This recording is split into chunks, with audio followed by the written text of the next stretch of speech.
There are between 20 and 40 ICOs coming out every single week, and it's almost impossible to keep up with all of them.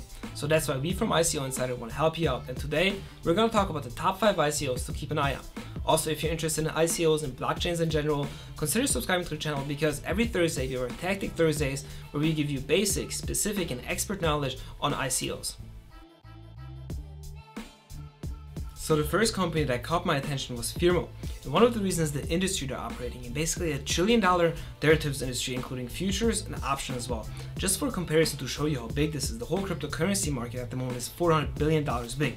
That's including the market cap of Bitcoin, Ethereum, and all of the other cryptocurrencies combined. At the same time, the $1 trillion industry is outdated, meaning it's not built on a blockchain, so the whole power is centralized at the bank and they're in control of your business. And if you're familiar with blockchain, you know that all of these industries will be built on the blockchain in the next 1 to 5 years, and Firmo can play a huge role in that. So what's very important in this industry is trust and security. Basically, you have to know that whatever you sign is going to be executed exactly that way. So the derivatives market is using the programming language Chorus. The advantages are that it's very secure and also formally verified. However, the disadvantage is that it's not really compatible with the blockchains nowadays. So this is where Firmo comes into place. They basically take the programming language and make it compatible with the blockchains. And it doesn't even matter which blockchain you use. You could use Ethereum, Neo, Qtum, or even EOS. Let's take a look on how this could work in real life. So Bob wants to sell his Bitcoin in 30 days at a fixed price, and Alice agrees that she's going to buy that Bitcoin in 30 days. So now they're going to make a smart contract, and it's going to be written in the Chorus programming language, so it's formally verified. But it has to go through the Firmo engine, so it actually works on the blockchain. Now Firmo is getting a fee for that, and also in 30 days the contract automatically executes, and Firmo is getting another commission as well. And there you can see there's an actual use value for the token, and that's one of the top 5 things to consider when you're checking out an ICO. If you're curious about the other 4, check out the video. To actually disrupt this huge market, a very strong team is needed, and Firmo has that. They have fintech veterans, also consultants from Bancor. So if they actually accomplish their feature, they're going to be huge in the next 1 to 5 years, so definitely keep an eye out for them. The second blockchain company that caught my attention was Cognito Protocol, and the reason for that is because they actually solve a huge problem in the cryptocurrency infrastructure. Basically, we all know that Bitcoin is one of the most secure financial instruments out there. However, every time there's an exchange of Bitcoin to other cryptocurrency on exchanges, this is where a security gap happens.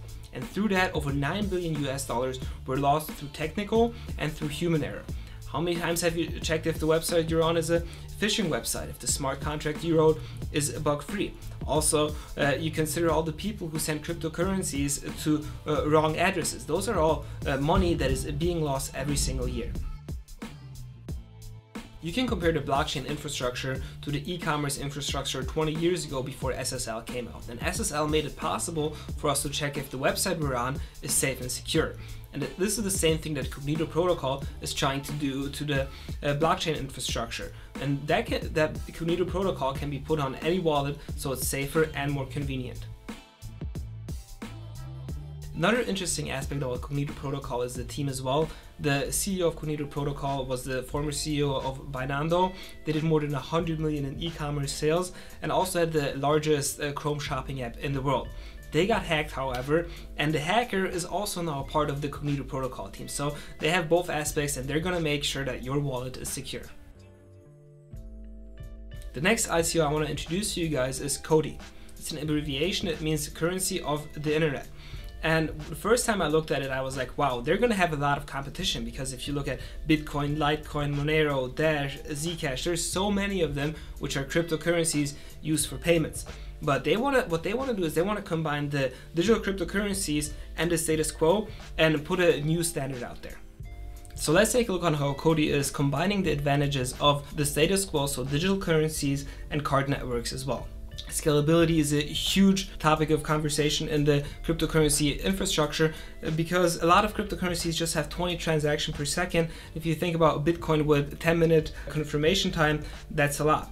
On the other hand, you have the card networks with up to 65,000 transactions per second and an instant confirmation. At CODI, there's 10,000 transactions per second with instant confirmation as well, and that's so important to reach mass adoptions. Next to scalability is also the transaction costs, and the transaction costs in the card networks are very high.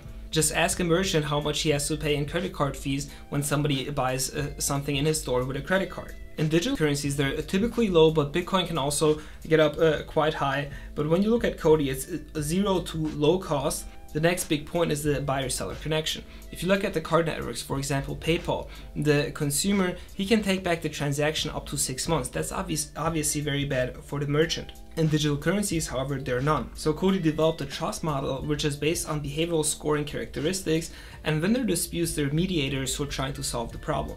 The last very important topic I want to talk about is compliance. Obviously, the card networks, they're fully compliant. However, the digital currencies, they're largely unregulated, and it's possible to send millions of dollars from one address to the other without even the IRS knowing about that. And this is also a huge problem for the IRS, and this is where a lot of controversies are about digital currencies. That's where Cody says, you know, we're 100% responsive and open to regulators as well. Like you have seen, Cody has a lot of plans for the future to improve the infrastructure of the cryptocurrencies in general. And for us to see if they're going to be successful or not, we're going to have to see the team who is running the show to actually accomplish this feature. So they have a lot of strong connections to Bancor, to Wings, and also consultants from BlackRock. And if you don't know who BlackRock is, take a look at them. They're one of the most influential companies in the world, and they own the majority of the shares in the top 30 companies as well. So if they want to make something mass adoptable, they have the power to do it. The next ICO I want to introduce to you guys is KuCoin. What's so interesting about them is the social approach that they're taking. The CEO of KuCoin, Mr. Wong, he has a very successful academic career, and he credits his older brother and older sister in tutoring him, so he actually got the results he achieved. However, he realized that most people don't have that luxury of personal tutoring, but he knew how much influence that was on his life. So now he wants to give it back to the community and enable students all around the world to have private tutors who are specializing in their needs. So the way they're going to enlarge their platform is through volunteer work, basically tutors from all around the world who say, I want to help people in need. So that's one way. The other way is obviously to get funding through the ICO, but also to other charitable events that they're going to. Another aspect that you have to consider is that every lesson or every tutor is going to be paid in KuCoins. So there's actually a use of the token here as well. The fifth ICO you should keep an eye on is Abyss, and the reason for that is because they're the first DICO ICO. What does that mean? Basically, Vitalik Buterin said, and the founder of Ethereum, in January, he said proposal for the ICO issues. Basically, what's happening is when there's a funding for an initial coin offering, the team has a centralized power over that fund. And through a DICO ICO, this is not happening anymore. The second factor is that the money is locked up in smart contracts, so they can just be paid through the roadmap when they actually need the money. And the third thing is that the people who contributed, they have a voting power that they can see, okay, how are they progressing in the roadmap? And if they're not progressing, they can even take back the money they put in, or which are still locked up in a smart contract. So DICO, the concept of this is very, very interesting. And Abyss is the first blockchain company which are doing their token sale through the DICO model. So Abyss is a video gaming platform with advantages for the consumer and for the publisher as well. Think about it. How many games are you playing because your friends recommended it to you? Or even more interesting, how many of your friends are playing games that you recommended to them?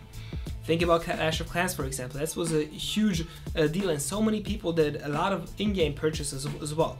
Now, if that game would have been on the Abyss platform, the people who recommended that, they would, and their friends are you doing in-game purchases, they would get a referral for that. But not just for the people that they get in, but also the people who they get in up to 5 level deep. So you can actually earn a lot of commission by just playing video games and referring your friends to play video games as well. You can also earn Abyss tokens when you hit different milestones in your quest as well, and also when you blog or vlog about your video game experience as well. So these are the top 5 ICOs to look out for. I'm curious, which one of those are you the most interested in, and also which ICOs do you want me to cover in the future? Just leave your opinions in the comments and I'll get back to you as well. On Thursday, we have our Tactical Thursday, and in 2 days, we're going to talk about the ultimate ICO trading strategy. So if you don't want to miss out on that, subscribe to the channel and I see you on Thursday. Take care.